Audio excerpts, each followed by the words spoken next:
வணக்கம் ஃப்ரெண்ட்ஸ், எல்லோரும் எப்படி இருக்கீங்க? நான் சூப்பராக இருக்கேன்.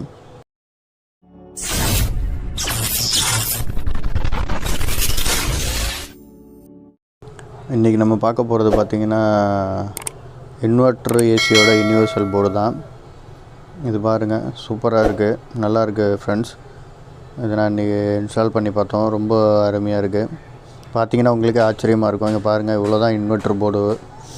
நமக்கு ஒரிஜினல் போர்டு பார்த்திங்கன்னா அவ்வளோ பெருசு கொடுத்துருப்பாங்க. இதில் இவ்வளோ சிம்பிள் ஆக்கியிருக்காங்க. வாங்க இதில் என்னென்ன இருக்குதுன்னு உங்களுக்கு எல்லாத்தையும் காட்டுறேன் பாருங்கள். இன்டோர் போர்டு, இன்டோர் பிசிபி, அதுக்கான ஒயரிங் கிட்டு. இதுதான் அவுடோர் இன்வெர்ட்ரு பிசிபி. இதுதான் அந்த இன்வெர்ட்ரு பிசிபி. இது பாருங்கள் எவ்வளோ சின்னோண்டாக இருக்குன்னு. இது வந்து 1 டன் 1.5 டன் வரைக்கும் போடலாம் இந்த இன்வெர்ட்ரு போர்டு. யூனிவர்சல் எந்த இன்வெர்ட்டருக்கு வேணாலும் போட்டுக்கலாம். இது 410 R32 எதுக்கு வேணால் போட்டுக்கலாம். டிசி கம்ப்ரஸர், ஏசி கம்ப்ரஸர், 2 கம்ப்ரஸருக்கு AC inverter, DC inverter, 2 inverter போர்டுக்கும் இதை யூஸ் பண்ண முடியும். கன்வெர்ட்டபிள் தான். பாருங்கள், capacitor bank, IPM IC, rectifier எல்லாமே இதில் மவுண்ட் பண்ணியிருக்காங்க.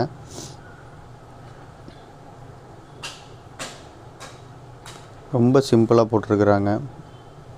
பாருங்கள், ஒரு சென்சார் ஒன்று. இது இன்டோர் ரிமோட் இது போர்டு. அதுக்கான மேனுவல் கொடுத்துருக்காங்க.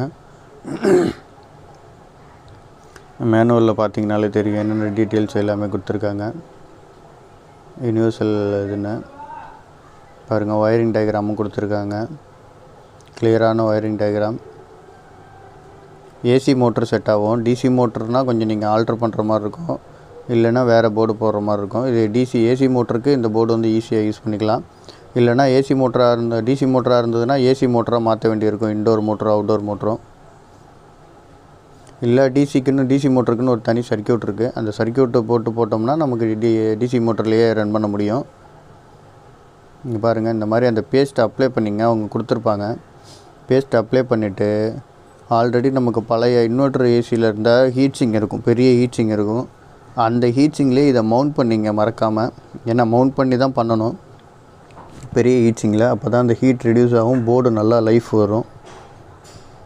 பாருங்கள், அதில் நான் வந்து அந்த ஃபுல்லாக அந்த பேஸ்ட்டை அப்ளை பண்ணிவிட்டு, ஹீட்ஸிங் பேஸ்ட்டை அவங்களே கொடுத்துருப்பாங்க. அந்த பேஸ்ட்டை அப்ளை பண்ணிவிட்டு இதில் ஃபிக்ஸ் பண்ணிட்டேன். இது வந்து பழைய ஒனிடா இன்வெர்ட்டர் ஏசி. இது ஒனிடா போர்டில் அந்த பழைய போர்டில் இருந்த ஹீட்ஸிங்கை கழட்டி அதிலே இதை ஃபிக்ஸ் பண்ணியிருக்கேன்.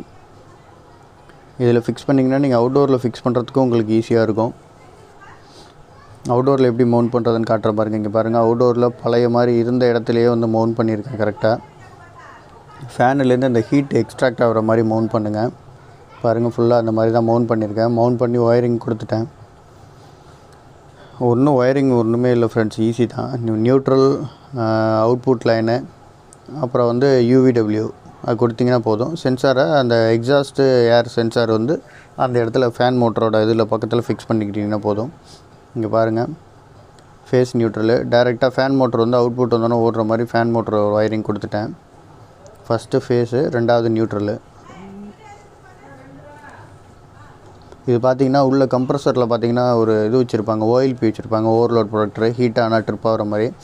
இப்போ நான் வந்து அதில் கொடுத்து தான் எடுத்திருக்கேன். சப்போஸ் கம்ப்ரஸர் ஓவராக ஹீட் ஆனாலும் எதானாலும் அவுட்டோர் போர்டுக்கு போகிற சப்ளைவே கட் பண்ணிவிடும். இது ஓஎல்பி ட்ரிப் ஆகிடும். ஒரு சேஃப்டிக்காக அதில் கொடுத்து தான் கொடுத்துருக்கேன். நான் ஆல்ரெடி இது பழைய இதில் இருந்தது கம்ப்ரஸரில், எல்லா கம்ப்ரஸர்லேயுமே இருக்கும் இன்வெர்ட்டரில். அதிலே அப்படியே கொடுத்துருக்கேன். இன்டோர் ஒயரிங் பாருங்கள். இன்டோர் ஒயரிங் ரொம்ப சிம்பிள் தான். அவங்களே எல்லாமே கொடுத்துருப்பாங்க, சென்சார் இதெல்லாம். ஃபேன் மோட்டருக்கு மட்டும் ஸ்டார்டிங் ரன்னிங் பார்த்து கனெக்ட் பண்ணிக்கோங்க. ஏன்னா நார்மலாக வந்து நம்ம எல்லா போர்டுக்கும் ஒரே மாதிரி வராது, மாறும் ஒரு போர்டுக்கும். அதனால் அந்த ஸ்டார்டிங் ரன்னிங் மட்டும் பார்த்து கனெக்ட் பண்ணணும். காமன் ஸ்டார்டிங் ரன்னிங் மட்டும் பின்னை மாற்றி கனெக்ட் பண்ணிங்க. இல்லைனா அவங்களே ஒரு யூனிவர்சல் பின் கொடுத்துருப்பாங்க. அந்த பின்னில் கொடுத்துட்டு ஒயரை கட் பண்ணி ஜாயின் பண்ணிக்கோங்க ஸ்டார்டிங் ரன்னிங் பார்த்துட்டு. பழைய போர்டில் பார்த்திங்கன்னா எப்படி இருக்குன்னு தெரிஞ்சிடும். அதே மாதிரி இதையும் பார்த்திங்கன்னா ஈஸியாக கண்டுபிடிச்சி அதை கனெக்ட் பண்ணிக்கலாம். எல்லாமே இப்போ கனெக்ட் பண்ணியாச்சு. எல்லாம் பக்கா இது பண்ணிட்டு மீட்டர் போட்டு வச்சுருக்கிறேன். இப்போ பாருங்கள், இப்போ நான் உங்களுக்கு போர்டை ஆன் பண்ணி காட்டுறேன். எல்லாமே கனெக்ட் பண்ணியாச்சு. ஒரு தடவை வெளியிலே வச்சு செக் பண்ணிக்கலாம்னு சொல்லிட்டு ஒரு தடவை ஆன் பண்ணி செக் பண்ணி பார்த்தோம். இப்போ ஆன் பண்ணுறேன் பாருங்கள். அவுட்புட் கொடுத்துட்டேன்.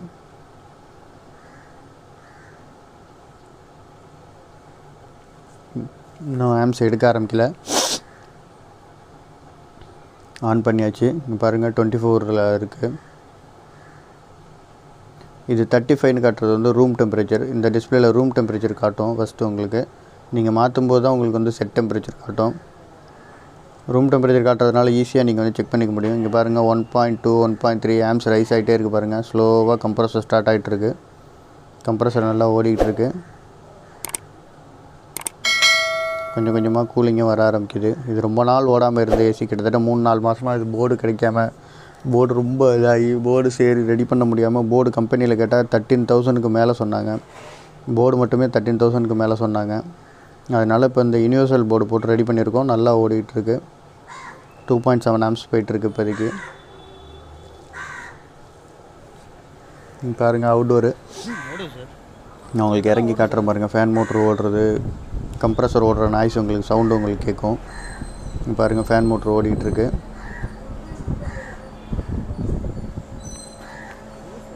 கம்ப்ரஸர் ஓடிட்டுருக்கு. நாய்ஸ் கேட்குது அவங்களுக்கு, கேட்கும் பாருங்கள்.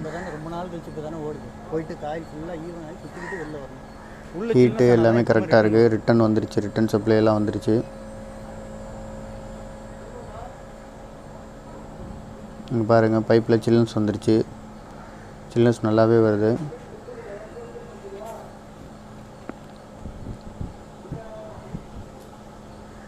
இப்போ பாருங்கள் உங்களுக்கு அந்த போர்டு உள்ள ஒர்க் ஆகிறத வந்து ஓப்பன் பண்ணி காட்டுறோம் உங்களுக்கு. கண்டிப்பாக உண்டு, அது இல்லாமல் வைக்க மாட்டாங்க.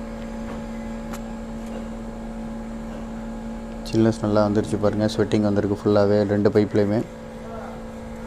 காயில் உள்ள ஈவன் ஆகி இதாகிடுச்சு, கூலிங் ஆகுது அப்படின்னு அர்த்தம். ரிட்டன் வந்துருச்சுனால ரிட்டன்.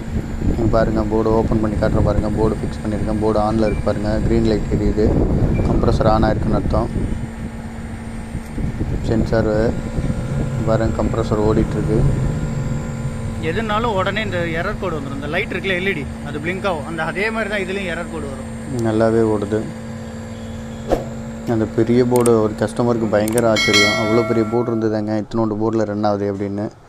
பாருங்கள் டிஸ்பிளே வந்து ஃபிக்ஸ் பண்ணியிருக்கேன். அதெல்லாம் கட் பண்ணிவிட்டு 26 வந்து ரூம் டெம்பரேச்சர் காட்டுது. ஆக்சுவலாக 25 வச்சுருக்கோம், இப்போ 26 வந்துருச்சு. இந்த வீடியோ பிடிச்சிருந்துக்குன்னு நினைக்கிறேன். எல்லோரும் லைக் பண்ணுங்கள், ஷேர் பண்ணுங்கள், கமெண்ட் பண்ணுங்கள். மறக்காமல் நம்ம சேனலை சப்ஸ்கிரைப் பண்ணுங்கள். தேங்க்யூ ஃப்ரெண்ட்ஸ், தேங்க்யூ ஃபார் வாட்சிங் நண்பர்களே. மறக்காம சர்ப்ரைஸ் பண்ணுங்க. தேங்க்யூ.